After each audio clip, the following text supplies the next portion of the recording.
je vous propose ici toutes sortes de mouvements potentiels. Donc,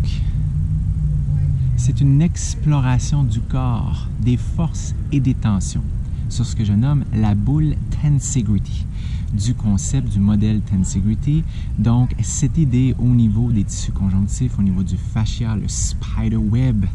de l'humain, comment toutes ces forces et ces tensions interagissent, sont interconnectées continuellement, tentant au mieux de s'adapter à la situation de la meilleure façon possible.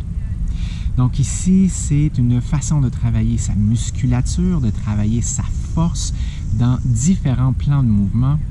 des façons de faire également qui permettent de créer beaucoup d'instabilité en fonction de la structure qui est elle-même instable, puisque je me déplace parfois sur les câbles, parfois sur les structures plus dures. Donc ici, je dois absolument faire preuve d'une grande attention parce qu'il y a un risque bien réel de chute. Donc ici, mon intégrité physique et mentale est potentiellement en danger dans le sens où, si je tombais de plus ou moins haut et d'une façon où je pourrais avoir une chute avec mon corps qui se frappe sur les câbles ou bien lors de l'impact au sol une fois arrêté, je dois à ce moment-là faire preuve d'une très grande concentration afin de contracter volontairement mes muscles en travail, arriver par cette pleine présence et donc pleine conscience à contracter, relâcher au bon moment afin de ne pas avoir des energy leaks, ces pertes d'énergie non nécessaires, mais aussi de m'assurer de créer une stabilité dans cette structure instable.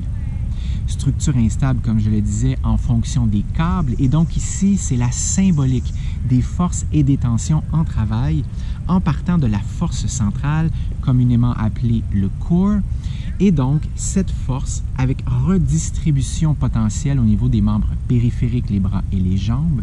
ceci lors de positions statiques ou bien lors de portions plus dynamiques, comme c'est vu dans la vidéo. Vous voyez également, j'explore une multitude de mouvements pour travailler mon corps dans toutes sortes de plans, toutes sortes de façons, que ce soit lors de traction plus ou moins verticale, lors de poussée, lors de déplacement avant-arrière et bien souvent dans des positions asymétriques. On travaille la mobilité articulaire, la flexibilité musculaire, l'élasticité fasciale, la coordination, l'équilibre. On travaille notre qualité à nous repérer dans l'espace. Proprioception, les pressions, la journée aujourd'hui qui est magnifique avec le soleil, la température, donc la température à l'interne versus ce qui se passe à l'extérieur de mon corps et donc tout ce rapport de l'intérieur vers l'extérieur. C'est un travail qui est à la fois de l'esprit et du corps, ce que je nomme un corps-esprit aiguisé. Sur ce, si vous avez une structure du genre qui est à votre disponibilité, évidemment, je vous dirai comme toujours, comme je l'ai dit à ma clientèle, comme je l'ai dit aux gens qui pratiquent pour le plaisir, assurez-vous de faire la balance des gains et des risques potentiels. Voyez là où il y a de la croissance en fonction de vos habiletés du moment et donc choisissez de façon consciente, de façon responsable, ce qui vous convient à ce moment-ci de votre évolution. Sur ce, je vous souhaite une excellente pratique et surtout de belles découvertes.